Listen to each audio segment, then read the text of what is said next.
Isabel sat at her desk trying to ignore a throbbing headache.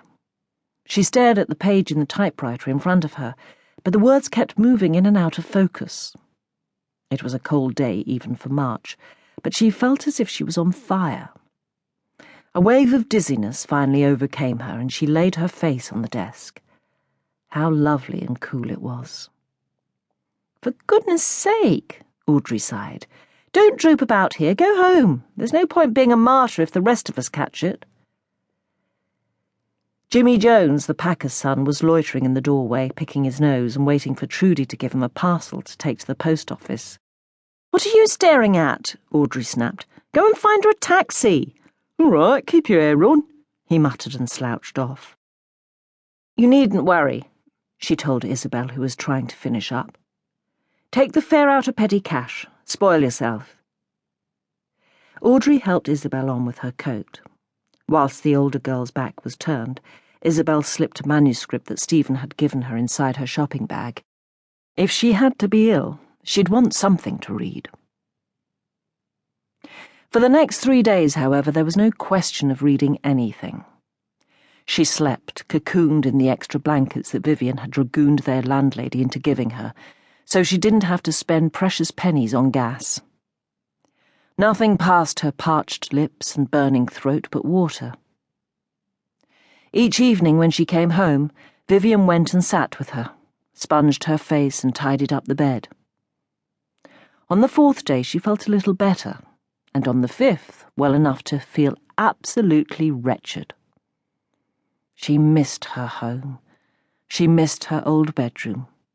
Above all, she missed her mother. She blew her nose until it was swollen and stinging and felt sorry for herself. She must be the loneliest, ugliest girl in the world.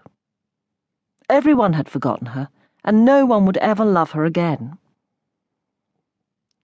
It was in this mood that she cast about for distraction and remembered the manuscript in her bag.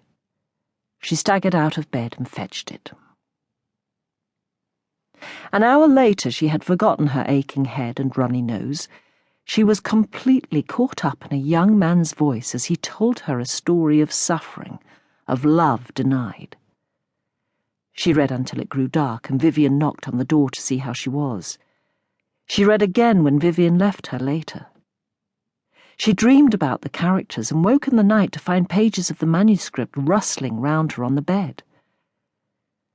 The next morning she finished it, actually weeping when the young man and his love, Diana, were finally parted by Diana's death in an air raid when he was on his way to meet her. But when she'd dried her eyes, she gathered up the pages and felt better, much better.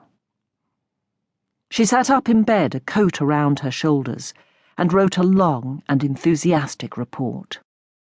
Finally she threw pen and paper aside, tired out. She had to be well enough to go to work the next morning.